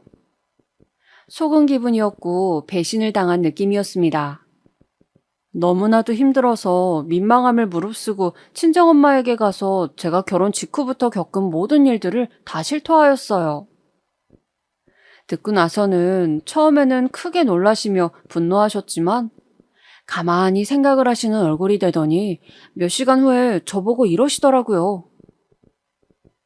그래도 이혼할 건 아니지?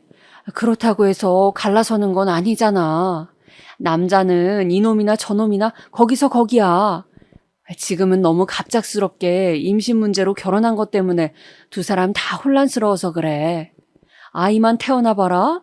이런 문제들은 자연스레 사라질 거니까. 그냥 우선은 꾹 참고 살아봐.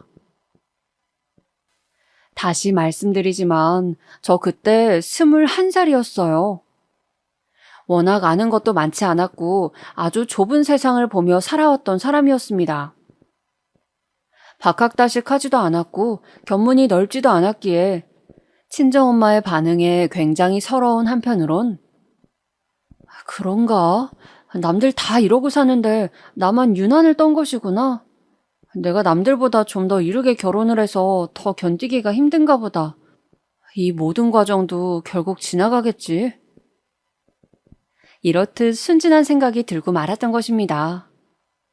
모처럼 친정집에 가보았던 저는 다시 신혼집으로 돌아갔죠. 남편하고는 임신 막달까지 신경전을 벌이면서 싸워댔습니다. 어느 날은 술을 또 진탕 마시고 와서 곧바로 자려고 하길래 양말이랑 겉옷을 제가 벗겨주는데 그 순간에 보니까 웬 여자 화장품이 묻어있는 게 보이더라고요. 코를 박고 냄새를 킁킁 세게 맡아보니까 여자 향수 같은 내음이 맡아졌고요. 저 그때 진짜 서럽고 화가 나서 남편의 등짝을 세게 후려쳤습니다. 그랬더니 남편이 아이씨 짜증나게 이런 말을 중얼거리면서 누워있는 그대로 발길질을 막 날린 겁니다. 제가 그 발길에 그만 배를 맞아버렸어요. 갑작스런 충격에 저는 얼어붙어 있는데 남편은 인상을 팍 쓰면서 계속 그대로 잠을 청하고 있고 제가 그때 하혈을 조금 했습니다. 점점 배가 너무 아파와서 눈물을 줄줄 흘리며 남편을 손으로 막 때렸어요. 미쳤니? 네가 아빠야? 네가 이 생명을 책임질 수 있는 아빠 맞냐고? 뱃속 애기 잘못되면 내가 너 가만 안 둬. 제가 악에 받쳐서 그렇게 외쳤을 때 실눈을 뜨던 남편이 던진 말이 가관이었습니다. 네가 나를 가만 안 두면 뭐 어쩔 건데? 배가 아프면 병원에 지금 가보든가. 유난이야 하여간. 잘못했다면서 빌어야 마땅할 상황이었는데 남편은 너무나도 태연자약했습니다. 제가 그 당시에 친한 지인들이 있었거나 조언을 구할 사람들이 있었다면 다른 선택을 내렸을 텐데 고립된 외딴섬이었던 저는 아무것도 할 수가 없었습니다. 남편은 저희 집안을 얕잡아보고 저에게 함부로 굴고 있었지만 당시에 저는 그런 판단도 제대로 하지 못했던 것이죠. 그때 제가 또 어리석은 생각을 하고 맙니다. 그래, 설마 우리 아기가 태어나고 나면 달라지겠지. 그래도 아빠가 되고 나면 건실하게 생활하는 모습으로 바뀌겠지. 내가 연애 시절에 봤던 그런 다정한 사람으로 다시 돌아올 거야. 설마 하니 자기 아이가 태어나도 지금처럼 똑같이 행동하지는 못하리라는 짐작이 들었습니다. 반신반의하는 마음으로 저는 그렇게 출산을 하였고 아들을 품에 안았습니다. 저희 아들이 태어난 이후에 그래도 100일이 되기까지는 술 문제를 안 일으켰어요. 하지만 그 시기가 지날 때쯤부터 스멀스멀 다시 술에 빠져 살기 시작하더군요. 드디어 철이 좀 든 줄 알았는데 사람은 변하지 않는 법이었구나. 내가 정말 바보 천치였구나. 그제서야 저는 깨닫게 된 것이었습니다. 자정 전까지는 무슨 일이 있더라도 귀가하겠다는 시간 약속은 물론이고 술을 만취 상태까지 마시지 않겠다는 내용 또한 남편은 지키지 않았어요. 어느 날은 저희 아들이 고열을 앓았습니다. 육아지식이 전무했던 저는 그 밤에 혼자 발을 구르면서 전전긍긍하였죠. 친정집에 전화하니까 슈퍼 아저씨가 받았습니다. 친정엄마랑 둘이서 맥주 한잔 하고 있는 중이라면서 말이죠. 급한 거 아니라면 저보고 끊으라고 그러더니 그쪽에서 먼저 일방적으로 끊었습니다. 그 다음으로는 시댁에 전화를 했어요. 애가 열이 난다고 했더니 시어머니께서 조언을 주셔서 일단은 그대로 따랐습니다. 차도가 없으면 다시 전화 달라고 하셨어요. 그 후로 저 혼자 아들을 보고 있는데 술에 취한 남편이 귀가하였습니다. 술 냄새를 풀풀 풍겨대면서 간신히 잠든 아들을 안아보려고 하길래 제가 못하게 막았어요. 우리 애기 한참 열 끓다가 이제 간신히 진정됐어. 그동안 나는 속이 타서 죽는 줄 알았고 오빠는 연락 두절이었지. 정말 지긋지긋해. 대체 내가 왜 이러고 살아야 돼? 딱 그렇게 말했다가 남편한테 오만쌍 욕을 다 들었습니다. 듣기만 해도 귀가 썩을 것 같은 욕을 저한테 퍼부으면서 차라리 나가 뒤지라고 하더군요. 남편은 식탁 의자를 한 개 부수고 나서야 성에 찼는지 자러 들어갔습니다. 술에 인격을 지배당한 남편, 시부모님도 다 알고 계셨습니다. 20살 때부터 줄곧 절해왔다고 시부모님께선 담담히 저에게 말씀하셨죠. 설마 그런 하자가 있는 아들이라서 땡전 한 푼 없이 몸만 시집온 나를 받아주신 것이었을까? 그런 시부모님의 고백 앞에서 저는 공포스러운 가정을 하고 있었습니다. 시부모님조차 남편에게 함부로 화를 못 내시더라고요.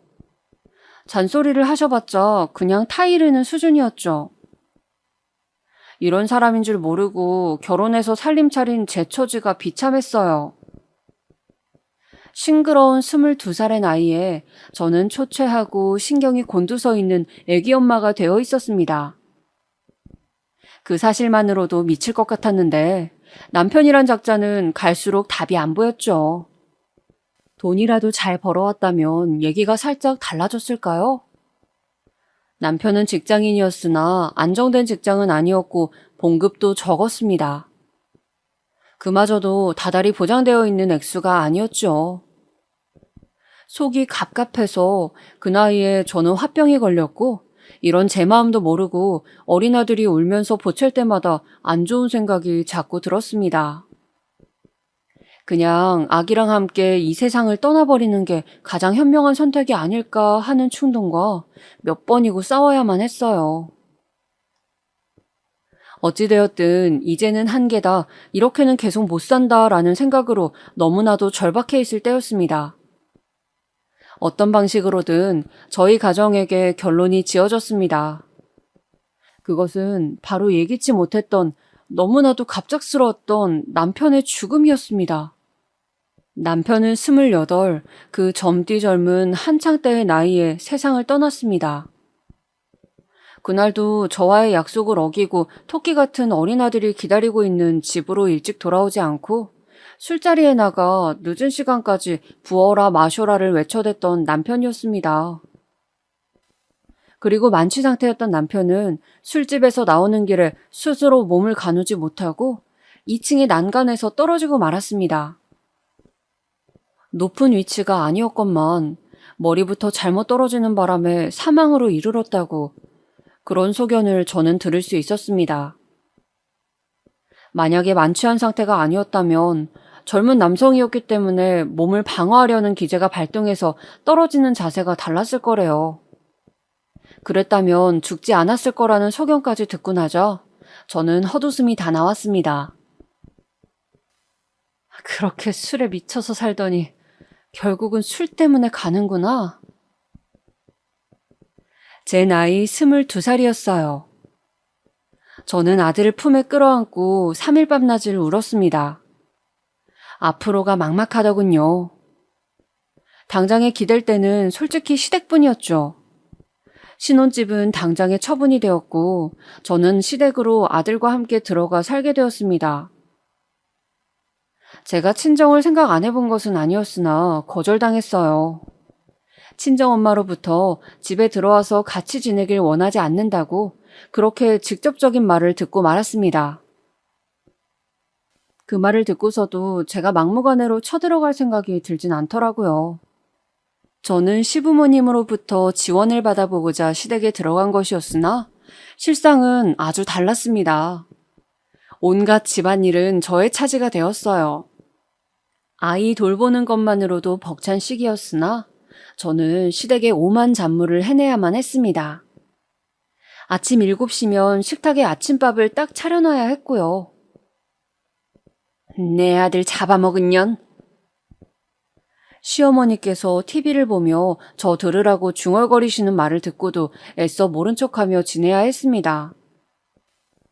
그래도 당신들의 손자가 있으니 시간이 지나면 너그러워지실 것이라고, 마음을 열어주실 것이라고 믿으며 기다리고자 했습니다. 하지만 상황은 제가 예상한 대로 흘러가지 않았습니다. 시아버지께서 술을 끼고 사시더니 점점 그 정도가 지나치게 되었어요.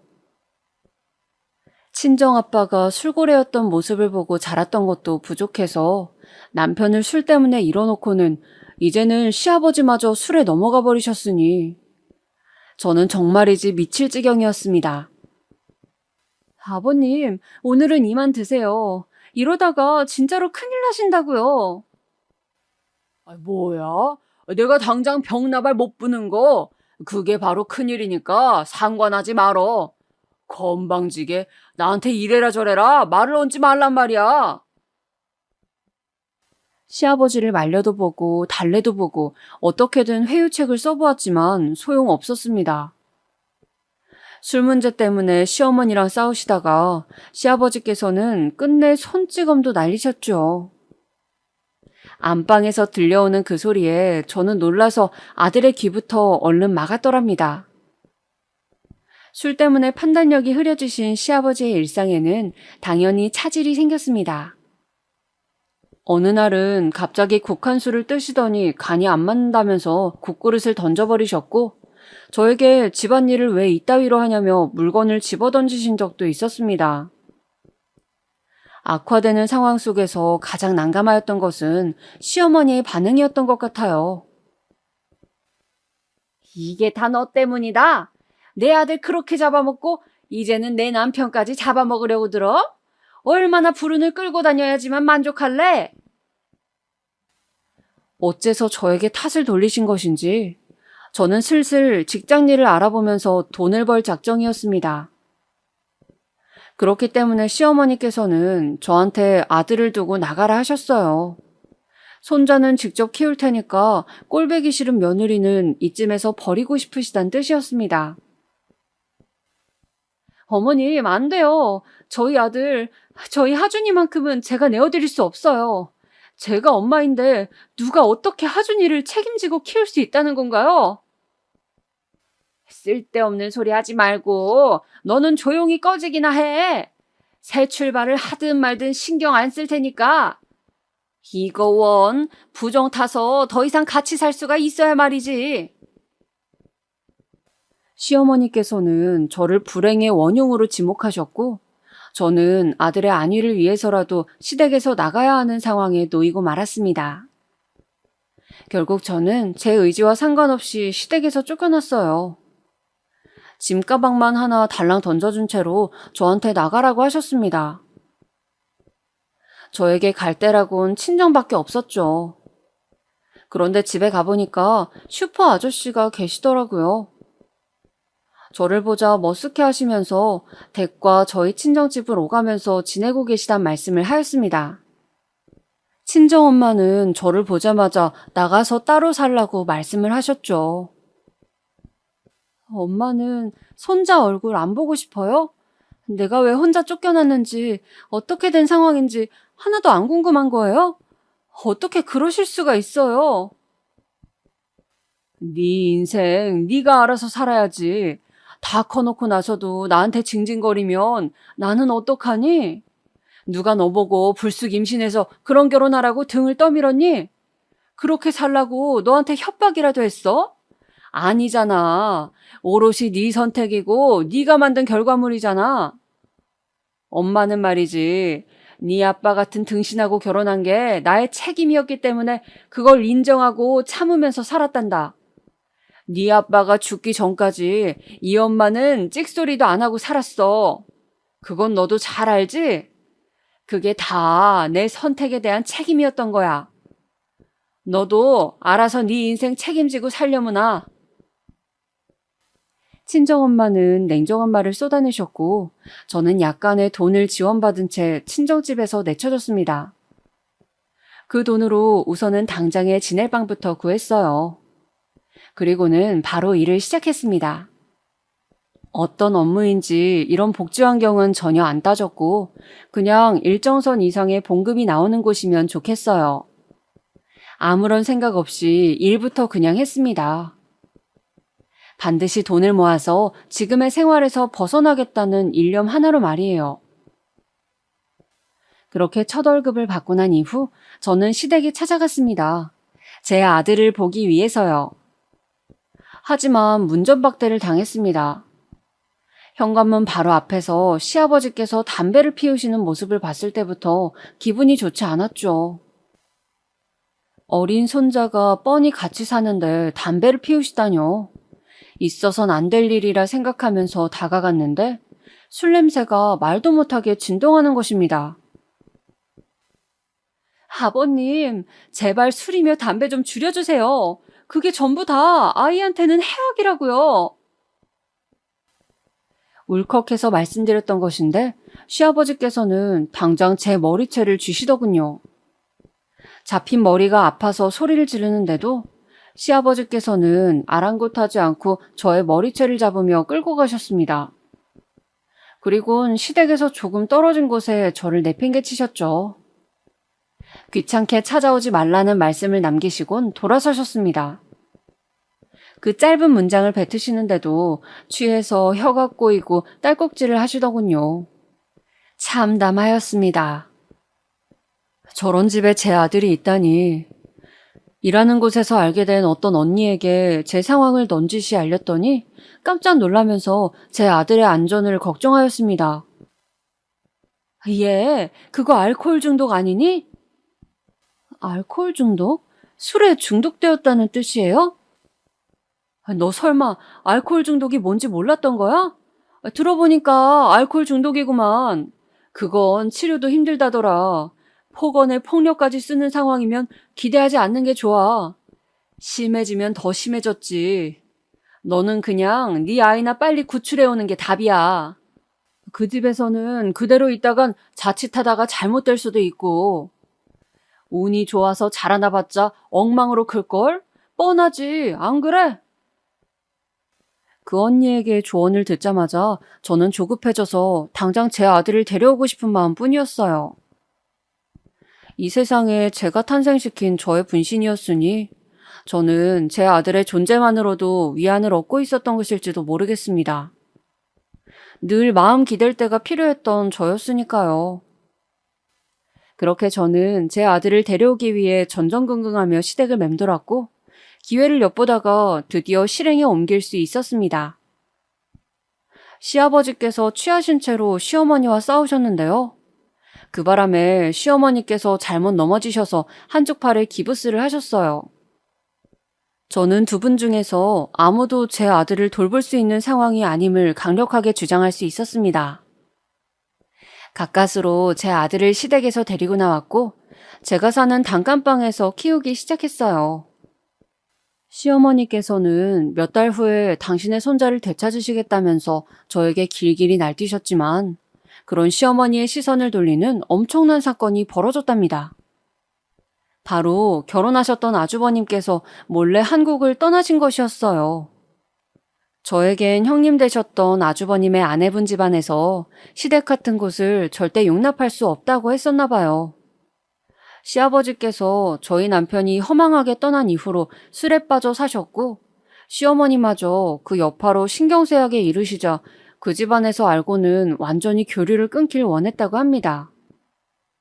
그래서 아주버님과 형님은 그 집안에서 하라는 대로 따라서 한국을 떠버렸어요.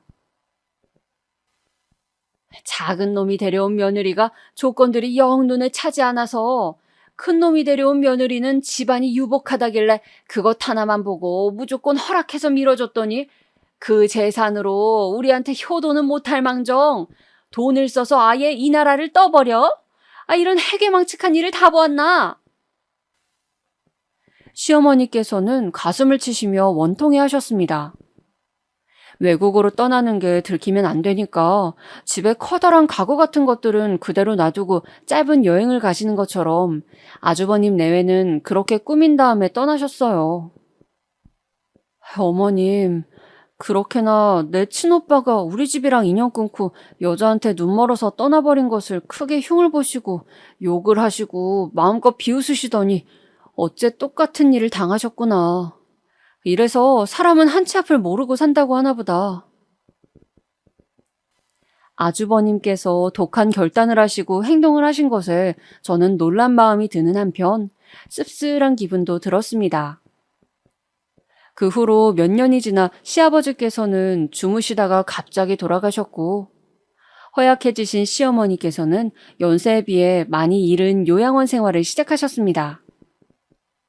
제가 알기로는 시어머니께서 정말 그렇게 하시고자 원한 것은 아니었는데 시댁 쪽 친척들이 강하게 밀어붙여서 시어머니를 요양원에 넣은 것 같았어요. 그렇게 되었을 때 저희 아들은 한창 중학교 사춘기를 지나고 있었습니다. 결혼 직후에 남편이랑 살면서 진짜 몸에 사리가 나온다는 것이 뭔지 체감하였을 정도로 지독하게 시달리며 고통을 받아왔으나 아들이 중학교 3학년일 때 제가 겪었던 괴로움도 그에 비할 바가 되었습니다. 정말 미치게 힘들었어요. 방황의 시작은 아들이 중학교 2학년 2학기 때였던 것 같아요. 학원을 빠지고 친구들이랑 노래방에 다녔더라고요. 너는 엄마가 얼마나 힘들게 돈을 버는지 알면서도 그럴 수 있어? 엄마가 너 이러라고 학원 보내는 줄 알아?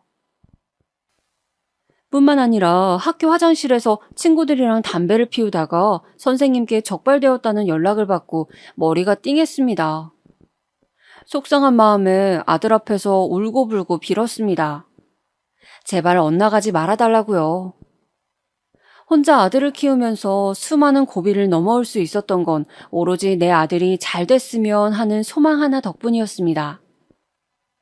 그런데 제 아들이 엇나간다면 모든 것이 수포로 돌아가는 것이었어요. 그렇게 되면 저는 제 인생을 완전히 부정당한 마치 헛살았다고 선고받는 셈이나 다름없었습니다. 그래서 저는 아들에게 이 불쌍한 엄마를 봐서라도 제발 정신 차리고 학업에 매진해 줄 것을 간청하였습니다. 아들은 제 모습을 보고 마음을 바로잡은 것인지 중학교 2학년을 마무리하고 3학년을 시작하는 동안에는 아무런 사고도 치지 않았습니다. 하지만 안심하려고 할 때 가장 큰 한 방이 저를 무너뜨렸죠. 저희 아들이 옆 학교 여학생과 사귀다가 쳐선 안 될 사고를 치고야 만 것이었습니다. 저희 아들 중학교 3학년 1학기 때 저는 그 여학생의 부모 앞에서 무릎을 꿇어야만 했습니다. 그 부모는 당연히 자기 딸이 뱃속에 아이를 낳는 것에 동의할 수 없다고 했고요. 저에게 돈을 요구하였습니다. 저는 그들이 말하는 대로 다 들어주었어요. 제 아들이 그저 무사하게 중학교를 계속 다니다가 졸업해서 고등학교만 갈 수 있다면 그때로서는 소원이 따로 없었습니다. 조용히 덮어지길 원했던 저의 간절한 바람은 들어졌지만 그 후로 아들은 또 엇나가기 시작했습니다. 일부러 저에게 반항한 것이었는데 이유란 너무나도 어이가 없었습니다. 이게 다 엄마 때문이야. 엄마만 아니었어도 나는 걔랑 둘이서 한 생명을 책임질 수 있었어. 그런데 엄마 때문에 다 망쳤고 걔는 학교까지 전학 가버렸다고. 다시 바로잡을 기회 따위는 이제 없잖아. 다 끝났으니까. 엄마는 평생 이 죄책감에 살아야 돼. 책임을 어떻게 질 수 있었다는 것일까요? 저는 남편을 만났던 나이 20살 성인이었고 당시 직장을 다니고 있었음에도 한 생명을 책임지는 게 미치도록 벅찼습니다. 그런데 어떻게 고작 중학교 3학년짜리가 생명에 대한 책임을 논한다는 것입니까? 그리고 제가 그걸 막았기 때문에 저는 죄책감 속에서 살아야 한다고 아들이 말했습니다. 엄마는 네가 잘 되길 바랄 뿐인데 이게 그렇게나 어려운 일이었구나. 내가 잘 되게 해줄 능력이나 있어? 없잖아. 대단한 백이라도 있는 것처럼 굴지 마. 엄마가 이럴 때마다 나는 진짜 구역질 날 것 같으니까. 사춘기를 지나고 있는 나이에 아들이 하는 말이니 반쯤은 걸러들어야 한다고 저의 이성이 외치고 있었으나 저의 감성은 제멋대로 상처를 받고 말았습니다. 끔찍한 비수가 되어서 제 가슴을 찢어발겼죠. 그럼에도 저는 제 아들의 엄마였습니다. 그 사실 하나만으로도 저는 모든 것을 인내해야만 했죠. 저는 아들에게 제발 인문계 고등학교만 들어가 달라고 빌었습니다. 아들은 친구들을 따라 수준 낮은 공업고등학교에 진학하길 희망하였지만 제가 결사반대하면서 설득했어요. 인문계 고등학교에 진학하면 원하는 운동화도 사주고 용돈도 올려주겠다는 조건까지 여러 개 걸어가면서 아들을 달랬습니다. 그 결과 아들은 어느 인문계 고등학교에 턱걸이 성적으로 입학을 하였습니다. 저는 저의 전철을 밟지 않고 제 아들만은 부디 더 많은 것을 배우고 또 누리고 살길 바랐습니다. 그것이 저라는 존재가 지닌 사명이라고 여겼어요. 그래서 눈 밑에 항상 짙은 다크서클을 달고 살며 만성 피로에서 벗어나질 못해도 몸이 부서져라 돈을 벌었으며 아들을 뒷바라지하였습니다. 아들은 고등학교 2학년 때부터 조금은 늦었지만 학업에 관심을 가지기 시작했어요. 주변 친구들이 모두 미래를 그리며 공부하는 모습을 보고 충격을 받았다고 하더라고요. 사달라는 문제집, 가고 싶다는 학원 다 들어주었습니다. 남들보다 뒤늦게 본격적인 공부에 뛰어든 탓에 아들은 내신 관리에서는 끝내 조금 뒤처졌습니다. 그러나 수능 시험에 주력하였고 바야흐로 수능날이 되었을 때 괄목할 만한 결과를 낼 수 있었습니다. 사실 그 성적은 아들이 받아본 성적 중에서 가장 뛰어난 결과표였어요. 이걸 두고 소위 수능 대박이라고 하더군요. 그렇게 아들은 꿈에도 생각하지 못했던 수준의 대학교에 턱걸이로 입학할 수 있었습니다. 세상에, 이렇게 많은 학비가 든다고? 지금 숫자가 이게 몇 자리야? 4년 동안 뒷바라지 하려면 이 악 물어야겠구나. 저는 4년제 사립대학교에 들어가는 어마어마한 비용을 보고 기절할 뻔하였습니다. 상상을 뛰어넘는 액수가 찍혀 있더군요. 무슨 용을 써서라도 차질 없이 아들의 대학 뒷바라지를 해내겠노라고 다짐하였습니다. 대학생이 돼서 너무 설렜던 탓일까요? 술자리에 나간 아들은 다른 테이블 사람들과 시비가 붙어서 주먹 다짐을 하고 말았습니다. 아들은 멀쩡했는데 상대 측이 꽤 다쳤어요. 그 새벽에 경찰서에 가서 저는 상대 측에게 무릎을 꿇으며 선처를 호소했습니다. 제 아들을 고소하겠다는데 어떤 엄마가 그래라고 할 수 있겠어요. 무조건 손이 발이 되도록 빌었습니다. 어마어마한 돈을 상대 측에게 물어주고 제 아들은 아무런 혐의 없이 그 사건에서 벗어날 수 있었어요. 그 외에도 사귀던 여자친구를 때렸던 일, 대학 교수님 차를 돌멩이로 긁었다가 잡힌 일, 중학교 동창에게 돈을 빌리고 1년 이상 갚지 않아서 문제가 되었던 일 등등 자잘한 것까지 다 적자면 너무 길어서 주체가 안 될 정도로 아들은 다사다난하게 지냈습니다. 저는 허리가 휘는 수준이 아니었죠. 이게 다 편모 가정에서 자라난 아들이 그 모친이 제대로 교육시키지 못해서 그리 되었다는 생각이 들어서 저는 미안한 감정이 들었습니다. 저러다가 도대체 취업해서 회사는 멀쩡히 잘 다닐는지, 결혼은 멀쩡히 해서 살는지 제발 그러는 것만 볼 수 있다면 여한이 없겠다. 아들만 보면 안쓰럽고 속이 답답하였죠. 대학을 졸업 후 취업하게 된 아들은 그곳에서 새롭게 인생관이 바뀐 모양이었습니다. 자기보다 크게 잘날 것 없어 보이는 부서 의 어떤 남자 선배가 연예인처럼 예쁜 여자랑 사귀고 있는 것을 보고 충격을 받았다고 하더군요. 또한 마치 겁나는 게 없는 것처럼 늘 아나무인으로 구는 여자 선배가 있는데 부잣집 남자랑 결혼에 성공해서 이런 회사 정도는 미련 따위 없이 그냥 편하게 다닌다는 것을 알고는 눈이 뒤집혔대요. 이제 보니까 괜찮은 배우자만 내가 만난다면 계층의 사다리를 뛰어넘을 수 있는 거 아닌가? 이대로라면 그저 그렇게 살 게 뻔한데 제대로 한번 잘난 여자 낚아봐서 인생 펴보자. 누구 하나만 걸려라. 그렇게 마음먹은 아들은 괜찮은 여자를 소개시켜줄 수 있는 위치의 사람들에게 철저한 아부를 시작했습니다. 그리고 소개를 받고 나면 그 상대들에게 계략적으로 순하고 착하고 헌신적인 성격인 척 연기를 하였습니다. 걸려든 상대들 중에서 아들이 가장 마음에 들어한 상대는 대형 병원에서 인턴으로 근무하고 있던 의사였습니다. 도시락까지 싸다 바치면서 그 의사에게 구애를 해댔고 결국 1년 만에 결혼에 꼴이 날 수 있었어요. 솔직히 남자 소개는 많이 들어왔는데 하준 씨를 선택한 건 그 순수한 마음 때문이었어요.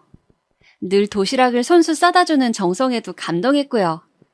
돈 많은 남자, 잘난 남자도 좋지만 하준 씨처럼 오로지 저만을 바라보는 지고지순한 남자가 더 좋다는 걸 알게 됐죠.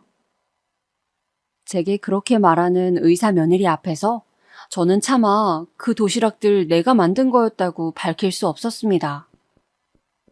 제가 오래 살았던 집이 재개발 철거 예정 지역이었기 때문에 아들의 결혼에 맞춰서 저는 최장 1년을 보고 아들 부부와 우선은 같이 살기로 하였습니다.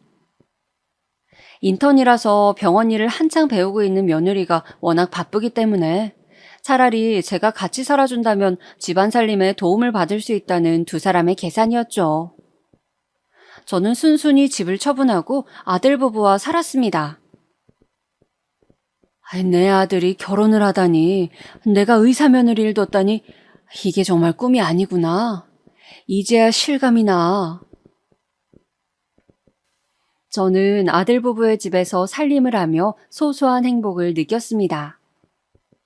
그런데 제가 한 집에서 살면서 관찰을 해보니 아들이 며느리에게 너무 설설 기더군요. 대화를 하다가도 며느리가 안색이 나빠지면 바로 말을 중단하고 그 눈치를 살피기 바쁜 모습에 저는 황당하기도 했고 안쓰럽기도 했습니다. 너무 차이가 나도록 잘난 아내를 만나서 아들이 길을 못 펴고 사는구나 싶어서요. 차라리 비슷한 수준의 여자를 만날 것이지 속상하기도 했습니다. 아들이 왜 그렇게 큰 욕심을 부려서 이런 결혼을 감행했는지 이해도 안 갔고요. 그러던 어느 날이었어요. 웬일로 모처럼 며느리가 오후에 집으로 돌아왔습니다. 밤에 다시 병원으로 들어갈 거라고 하더군요. 아들의 퇴근까지는 많이 남아있으니 그럼 둘이서 이른 저녁을 먹자고 했어요. 제가 밥을 차리는 동안 며느리는 소파에 앉아서 휴대폰만 했습니다. 그리고 밥을 먹는 동안에도 계란말이가 너무 건조하다, 찌개에 이런 부드러운 두부 넣지 마시라 등등 잔소리를 저에게 날리길래 내심 기분이 안 좋았습니다. 다 먹고 설거지 정도는 네가 할 수 있지? 그래서 제가 처음으로 며느리에게 뭔가를 지시해봤습니다. 며느리의 표정이 안 좋았는데 그러면서 그냥 고개를 끄덕이더라고요. 며느리가 설거지를 다 마쳐가는 동안에 아들이 귀가하였습니다. 저는 거실 구석에서 물걸레질을 하고 있었고요. 아들은 오자마자 며느리가 설거지를 했다는 사실에 깜짝 놀라더군요. 엄마가 하게 두지 왜 자기가 설거지를 했어? 아들이 그렇게 외치니까 며느리가 입술만 삐죽거리더라고요. 그러고 난 다음이었습니다. 며느리가 다시 병원에 들어가 볼 시간이 되었을 때 아들에게 뭐라고 속닥거리더니 집을 나섰습니다. 그게 바로 제 얘기였나 봐요. 며느리가 나가고 나가자마자 아들이 화가 난 얼굴로 저에게 왔습니다. 엄마, 내 와이프가 엄마처럼 천한 신분인 줄 알아? 왜 주제를 모르고 나대? 천한 신분? 지금은 얼굴만 봐도 짜증나. 당장 나가! 나가라니? 어딜 말이니?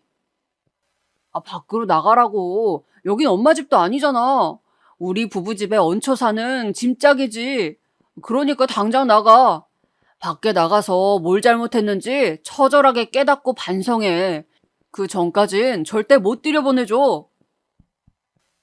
이미 해가 저문 밤중이었는데 저보고 나가랬습니다. 딱히 갈 데가 있는 것도 없는 저의 처지를 너무나도 잘 알면서 말입니다. 눈물이 핑 돌더군요. 더 초라해지기 싫어서 겉옷이랑 지갑을 챙겨서 집 밖으로 나갔습니다. 그날 찜질방에서 밤을 꼴딱 새는 동안 수건으로 눈물을 얼마나 문질러 닦았는지 몰라요. 지난 모든 세월을 찬찬히 돌아보면서 저는 비로소 그때서야 제가 저의 지난 발자취를 단 한 번도 되짚으며 살지 않았다는 사실을 깨달았습니다. 남편이 그렇게 죽은 이후로는 오로지 아들을 건사하는 것, 그 목표 하나만 보고 숨을 헐떡이며 살아왔어요. 그 외의 것은 알지도 못했습니다. 공수래, 공수거. 빈손으로 태어나 빈손으로 가는 것이 인생. 이 허무한 이치를 내가 내 아들에게 알려줘야겠구나. 이 어리석은 엄마가 주는 참된 가르침이야. 멍하게 결심을 마친 저는 아들의 과오를 낱낱이 그리고 소상하게 적어내려갔습니다. 구체적이고도 확실한 그 내용은 부촌 동네에 위치한 사돈댁으로 전달이 되었습니다. 분에 넘치는 사돈댁이었으니 빠른 2년의 정리가 필요했죠. 그쪽에서도 저와 의견이 같았나 봅니다. 아주 빠른 이혼을 추진하였으니 말이에요. 저는 제 집을 처분하면서 수중에 들어온 돈을 고스란히 쥐고 있었습니다. 저에게는 새로운 보금자리와 새로운 출발이 기다리고 있었어요.